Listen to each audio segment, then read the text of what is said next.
Welcome back to Meteorology Matters, everyone. We're diving into some lingering impacts from hurricane season. Yeah. We often talk about the immediate aftermath of a hurricane, You're right, but the recovery process can actually drag on for months or even years. for sure. And today we're going to be focusing on the aftermath of hurricanes Helene and Milton, That's right. talking about the challenges folks are facing and how communities are trying to get back on their feet. And we're going to dig into some of the systemic issues that can complicate the recovery process, as well as highlight some of those amazing stories of resilience that we're seeing emerge from the affected areas. So why don't we start in North Carolina? Okay. Hurricane Helene hit western North Carolina pretty hard, and there are a lot of residents who are still displaced from their homes. Yeah, one of the biggest challenges they're facing is the availability of FEMA's Transitional Sheltering Assistance Program. That's the TSA. Yeah, exactly. Okay, so that program, it was putting folks up in hotels after the storm. Right. Sounds like a real lifeline for people. It was, but now, months later, the number of households using that program has really dropped off. Really?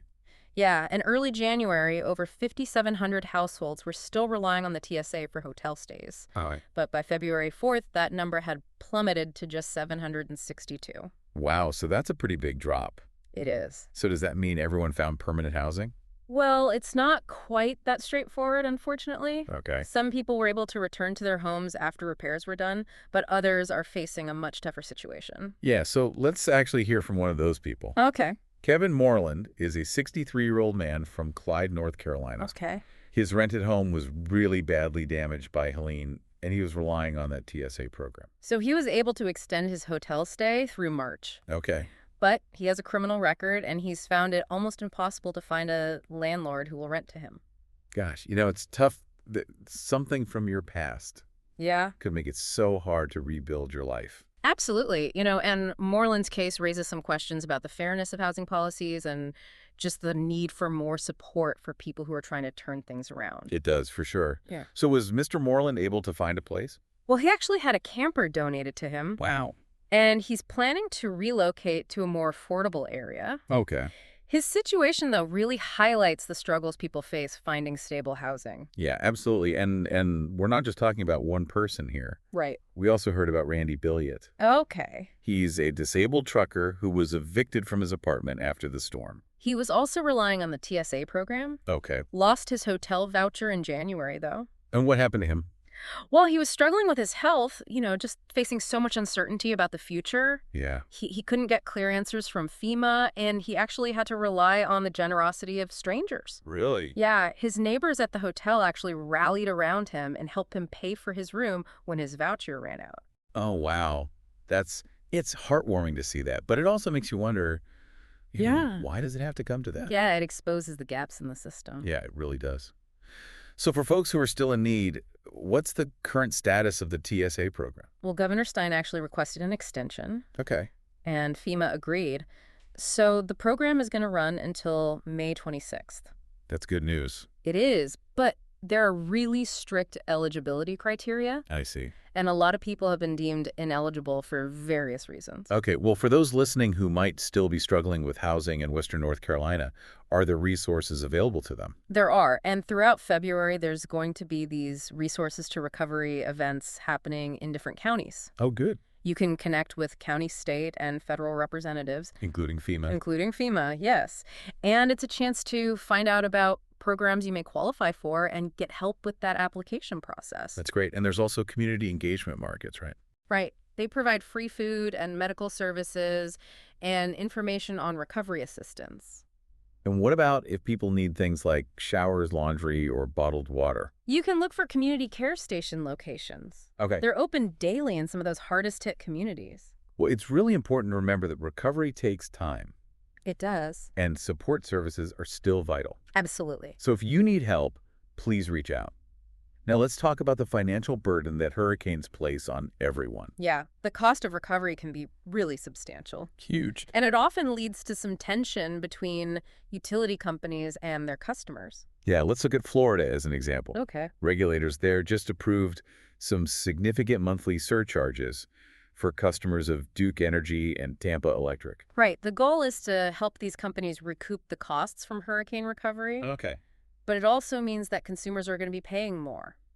So how much more are we talking about? Well, Tampa Electric customers are going to see an increase of about $20 a month on their bills. And Duke Energy customers will be facing a surcharge of around $32 a month. Wow. So that's a pretty hefty increase. It is. And, on top of everything else people are dealing with, Right. it's led to a real debate about who should ultimately bear the cost of storm recovery. And what are regulators saying about this? Well, they've expressed concern about the impact of these surcharges, particularly considering that base rate hikes were already approved last year. Right. There's a worry that these rising costs are becoming too much for people to handle. Yeah, I can see that. So what can be done? Are there any ideas being floated to ease this financial pressure? Well, there are some folks who argue that utility shareholders should also share in covering the costs of storm recovery. Yeah, I mean, if the companies are profiting, they should share in the responsibility too, right? That's the argument. Makes sense. Another idea is to actually set limits on how much utilities can spend on storm recovery. I see. So that could help lessen the impact on customers' bills. It's definitely a tough issue with no easy solutions. Yeah, utilities need resources to restore power. But we also have to consider the financial well-being of the people they serve. It's all about finding that balance. Now let's shift gears and talk about another lasting effect of hurricanes Helene and Milton. Okay. Unemployment. Right. These storms didn't just damage property, they disrupted people's lives and their livelihoods. Absolutely. So we're going to hear from some folks in Florida who are still struggling to get back on their feet financially months after the storms. We'll explore the challenges they're facing and look at the systems that can make it hard to get the support they need. Oh, okay. And we'll also highlight some initiatives that are aimed at addressing those challenges. Before we dive into those stories, though, let's remind our listeners how to connect with us. Yes. For weather updates and expertise, you can follow our meteorologist, Rob Jones. You can find him on Instagram at Meteorologist, on TikTok at TV Meteorologist, and on YouTube, search for Rob Jones Hurricane. And on his YouTube channel, you can also find the Meteorology Matters podcast playlist, where you can catch up on all our past episodes.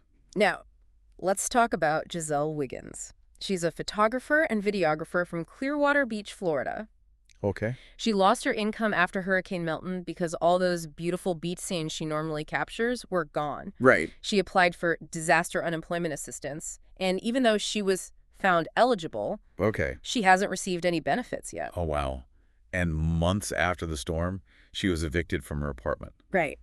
And now she's couch surfing at a friend's place with all of her belongings in storage. Yeah, it shows how these storms can have these really long-lasting consequences. Absolutely. Yeah. So it's not just about the immediate impact. Yeah. It's about the weeks and months that follow. Right. And, Giselle's story isn't unique. No, it isn't. No. We also spoke with Elizabeth Saz. She's a single mother who has been struggling with Florida's unemployment system since mid-November.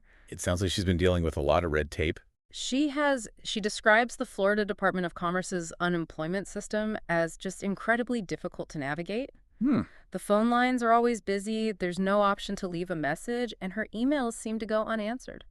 Yeah, it's got to be frustrating when you need help and you can't even reach the people who are supposed to provide it. Exactly, and it's not just an inconvenience, it's causing real hardship. Right, bills are piling up while people wait for assistance. Exactly, and it brings up some broader criticisms about Florida's unemployment system. Like what? Well, the maximum weekly benefit is only $275, which is pretty low compared to other states. Yeah, that's hardly enough to cover basic expenses for a single person, let alone a family. And the benefits only last for 12 weeks. Oh, wow. Which isn't really enough time to find new work, especially in areas where the economy is still recovering from the storm. So where does this leave people like Giselle and Elizabeth who are still waiting for benefits? What can be done to make this system more effective and more compassionate? Those are really important questions, and we're going to dive into some potential solutions in the next part of our discussion. So yeah, it seems like Florida's unemployment system really needs an overhaul. It does. People are talking about some solutions like increasing the maximum weekly benefit. Okay. And extending the duration of those benefits, especially for people who have been impacted by natural disasters. Yeah, that makes sense, giving people more financial breathing room and more time to find work. Exactly. And, it's not just about the numbers. It's about making the system itself easier to use. Sure. People need clear information. Right. Easy to use online platforms, responsive customer service, you know. Right. The current system is just way too complicated, especially for people who are already under so much stress. Yeah, it sounds like a complete overhaul is really what's needed to make sure the system actually works for the people who need it. Exactly. So, we've talked about the human toll toll and the financial strain, but let's switch gears a bit and talk about the actual physical cleanup. All right, all that debris removal, the infrastructure, repairs, the environmental concerns. Exactly. It's a massive undertaking, Huge. and it can take a long time to complete. Yeah, it's easy to forget about that part once the immediate danger has passed. It is. So let's take Buncombe County in North Carolina as an example. Okay. One of the hardest hit areas by Helene, just the sheer amount of debris is incredible. Yeah, down trees, building materials, vehicles. It's a logistical nightmare. It is. Where do you even begin to tackle something like that? It takes a coordinated effort between local, state, and federal agencies. Okay. The U.S. Army Corps of Engineers has been working in western North Carolina since October. And how are they doing? They've made some real progress. As of February 5th, their contractors had collected over 900,000 cubic yards of debris. Wow, that's a lot. It is from public rights of way, but there's still a lot more work to do. What about debris on private property? That's a bit trickier. I bet. Buncombe County has a program for that, Okay. but property owners have to apply and get an inspection. Yeah, I imagine that can be tough for people who are already dealing with so much. It can be, and as of January 29th, over 445 residential property owners and 40 commercial property owners had applied. Okay. So it's a process. It is for sure. So beyond the sheer volume of debris, are there any other challenges they're facing in Buncombe County? Yeah, one big concern is all the debris that ended up in the waterways. Right. Helene brought a lot of flooding to western North Carolina. Exactly. And all that floodwater carried debris into the rivers and streams. And that's obviously a big problem for the environment. It is. Waterway debris removal is a top priority, but it's a delicate operation. Yeah, you don't want to cause further damage. Right. So they're using a lot of different techniques to protect the environment during cleanup. Okay. Like they're using silt fences to prevent pollutants from washing into the water. Okay. And they're also taking steps to minimize disturbance to wildlife habitats. Good. It sounds like they're taking a really thoughtful approach. They are. One of the things they found is a ton of vehicles in the rivers and streams. Yeah. The floodwaters were so powerful, they just swept them away, cars, trucks, even campers. Wow, that's incredible. It is. Contractors are working to get them out of there. Okay. As of February 5th, there were still about 80 vehicles left. Wow. So it's a long process. It is, but it's important for restoring the ecosystem. It is, and it's not just about restoring the environment, right? Right. It's about rebuilding communities. Exactly, and that's where the financial side of things comes in again. Yeah, we talked about the strain on individuals, but whole communities are bearing the cost of rebuilding. They are, and the North Carolina Treasurer's Office has actually set up a $100 million loan program to help out. That's fantastic. What can communities use that money for? All kinds of things, repairing roads and bridges, rebuilding schools and hospitals. Wow, that's going to be a big help. It is. Rebuilding takes time and resources. It does, and collaboration. Absolutely. So before we move on, let's remind our listeners how to stay informed about weather events and support recovery efforts. Yeah, Rob Jones is a great resource. You can find him on Instagram at Meteorologist, on TikTok at TV Meteorologist, and on YouTube, search Rob Jones Hurricane. And on his YouTube channel, you can also find the Meteorology Matters podcast playlist. Perfect. Now, for our last topic today, let's talk about something pretty unexpected that happened as a result of Hurricane Helene. Okay, this really highlights how interconnected our ecosystems are. I'm intrigued. Tell me more. So Helene brought all that rain and flooding to western North Carolina, right? Right. Well, all that moisture created the perfect conditions for a certain type of fungus to grow. Fungus. Okay, this is definitely not what I was expecting. What kind of fungus are we talking about? It's a fungus that affects trees, specifically black walnut trees. Okay. And it's associated with a disease called thousand cankers disease. And how does that disease work? Well, it's spread by a tiny beetle that carries the fungus. Okay. The beetle bores into the bark of the tree and spreads the fungus as it tunnels. I see. And the heavy rain and flooding from Helene created a really good environment for these beetles. So the hurricane actually helped spread this disease. It's a fascinating example of how interconnected things are in nature. It is a little unsettling, though. Yeah. How serious is this disease? Can it kill trees? Yeah, it can be fatal. Oh, wow. The fungus disrupts the flow of nutrients and water in the tree, and eventually the whole tree can die. And is there a cure? Unfortunately, no. So prevention and early detection are really important. That's a good reminder that we need to pay attention to these subtle changes in the environment after big weather events. Absolutely. Now, let's talk about the impact these hurricanes have had on the tourism industry. Yeah, tourism is a huge part of the economy. in many coastal areas, and it's very vulnerable to disruptions. It is. So let's focus on Florida, which relies heavily on tourism. Okay. What are some of the biggest challenges they're facing? Good question.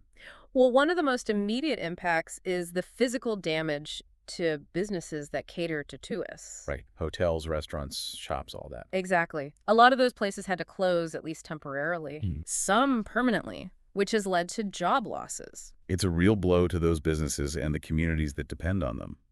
What about the tourists themselves? Have these storms scared people away from visiting Florida? Yeah, a lot of people canceled trips because of safety concerns, travel disruptions.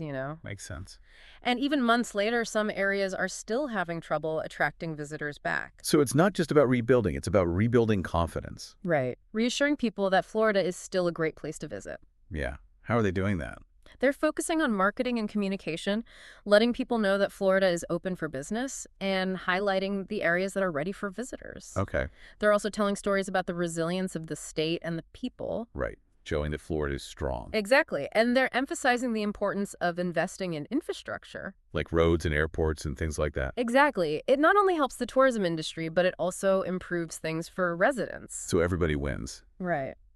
And there's also a push to diversify Florida's tourism offerings. So going beyond just the beach? Exactly, showcasing cultural attractions, historical sites, the food scene, all the different things Florida has to offer. I like it. It sounds like Florida is taking a comprehensive approach to recovery. They are addressing the immediate needs and looking towards the future. It is inspiring to see how people are working to rebuild their businesses and communities. It is. It reminds us that even in the face of adversity, there's always hope.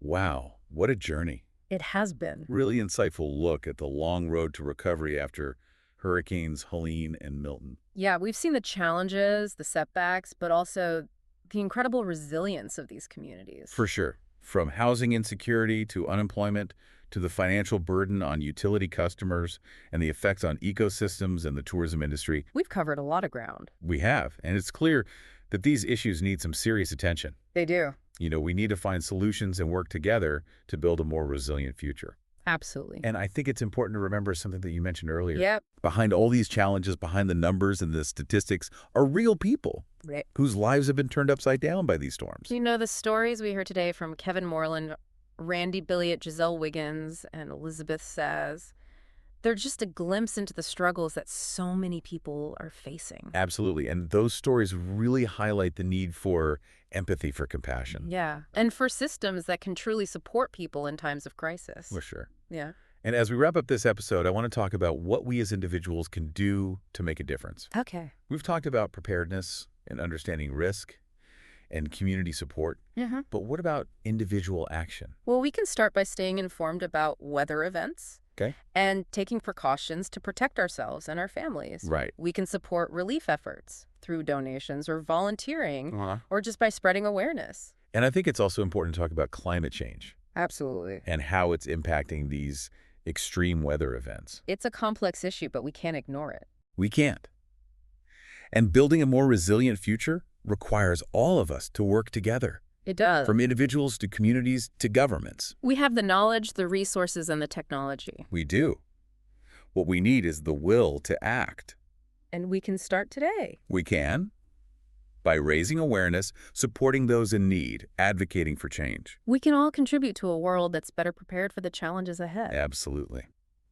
Well, we want to thank you, our listeners, for joining us on this deep dive into the aftermath of Hurricanes Helene and Milton. We hope you found it informative and thought-provoking. And remember, we're all in this together. By working together, we can create a more resilient and sustainable future for everyone. If you want to learn more about any of the topics we've discussed, Or connect with us. you can visit our website or find us on social media. And for all the latest weather updates and insights, be sure to follow meteorologist Rob Jones. You can find him on Instagram @meteorologist, on TikTok @TV Meteorologist. And on YouTube, search for Rob Jones Hurricane. You can also find the Meteorology Matters podcast playlist on his YouTube channel. Thanks for listening, and until next time, stay safe and stay informed.